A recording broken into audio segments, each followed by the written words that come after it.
What is up, everybody? With the Battlefield 6 beta being over, I just felt like it was a good time to make a review video about how I felt about the beta and like any critiques that I have. And I know that I'm a small YouTube channel, so it's might not be likely that the video is seen by EA, but one can only hope, as I do think there's some few critiques that I can throw in that might help the game. A little background, I played Battlefield 3, haven't played Battlefield 4 or any of the ones after that, so this would be my second Battlefield game right after Battlefield 3. I didn't get 4 because boys broke and only a child, and I didn't get any of the other ones because they just didn't appeal to me. But with this beta, this is looking like a true return to form. Like, this brings back the Battlefield 3 vibes. I saw this and I was super hyped. Had to find a way to get into the beta as much as possible. I did end up playing both first and second week. The maps right now, I know that they're the smallest maps, but I do like even the smallest maps feels pretty big, and I do like that aspect about it. Uh, the gameplay, the infantry play, is really reminiscent of Battlefield 3. It really brings back some good Operation Metro vibes. We're just running guns, hack and slash, try to outflank it to better positions, and I really do enjoy that gameplay. Building and destruction, love it.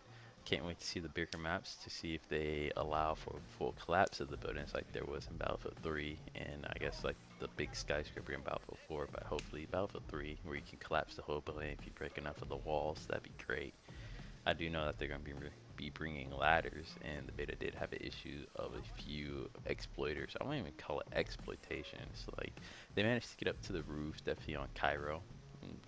It was simple to deal with them once you knew they were up there, but it was not, well, not, I won't say simple. It was a pain to deal with them, but like they just add another aspect of where you gotta look out for and whatnot. But it wasn't too bad. The some issues that I did find besides the dudes on the roofs was one of the big things I'm a huge advocate for is the toggle mode for the Vic. So like when you're inside a vehicle, you generally inside the beta, they had it set for default for holding right to go into first person. Once you release, it goes to third person. Some people like that. I like just clicking right and being in first because I like to be in first person more often than not. And holding right click kind of throws off the aim because you gotta put that pressure down the whole time. And there is a way to toggle it, but the issue with that is with the toggle, it's kind of wonky. You have to, most of the times when you single click, it does not respond. You have to double click to get into the toggle, like to go in, like go back and forth. And that leads to more issues because what ends up happening is the double click input is still registered. So they catch the first one and put like you double click so it can force input the first click. It puts you into the first person mode, and then it will randomly rip you out of it because it's registering that second click later down the line, like 20 to 30 seconds, and it can be super annoying. So if that gets fixed, that'd be such a huge plus. Another thing with the vehicle is this aim sensitivity. The sensitivities aren't the same when you're in first person versus third person, but they both use the same sensitivity slider.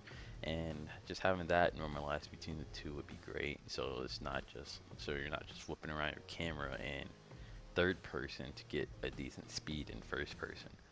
Or you can either separate them into different sliders and you can run that way.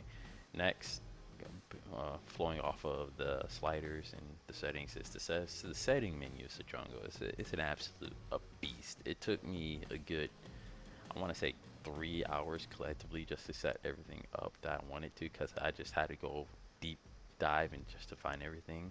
But so if you can get a streamlined settings menu, that would be great.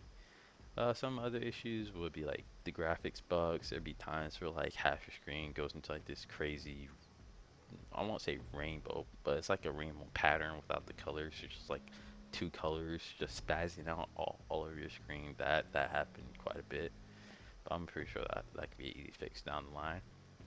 The dispersion bug, I know Operator Drewski like brought that up while he was when he got flown out to go test it. The dispersion bug's pretty, it hits hard when it does hit and you notice it. Another one will be the defibs or the defibrillators. Sometimes they don't um, apply their effect to friendlies or enemies. Uh, I don't know if like a little lock-on thing will help that or not, but just or like a little like slight little range improvement to where you can like when you run over friendlies fast, like too fast, it still apply to them. Because I found myself turning around a lot to reapply defibs to friendlies that should have been brought up. Another thing with range would be the shotgun range. I know the shotties really do. I know they're gonna get nerfed.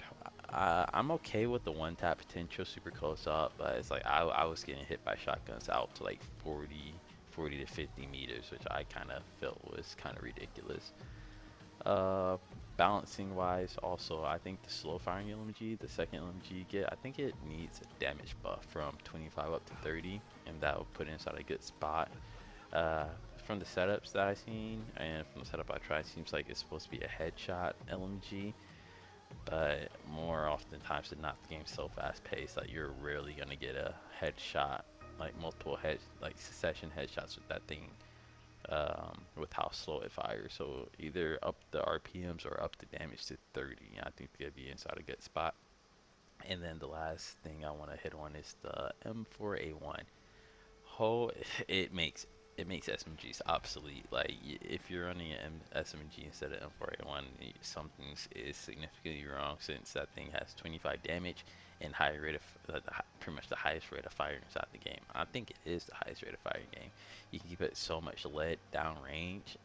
If you had a close range, it's like it just overshadows every SMG. I don't have any fixes for that. Like that's gonna be up to the developers to feel like how they want to balance that out. If they're gonna do another little SMG tweak to make them more, um, I guess, I want to well, appetizing. I guess that's not the word, but I guess it kind of fits. But yeah, those are my. This is my feedback for the Battlefield 6 beta. All in all, had a blast, great time. I'm totally on the team of a third weekend, but I do know like just you sprinkle a little bit and then we let the trail sit, and then so that when the game does drop, all everybody comes flooding back. But yeah, it was very reminiscent. Made me feel like I was back in the Battlefield 3 days. I'm terrible with the jets, so still gotta figure out that. But tanks, the ground game, liking it. Catch y'all next time. Hope I do hope this video makes it to EA or somebody somebody with enough clout to push some of these recommendations up. But yeah, catch you next time.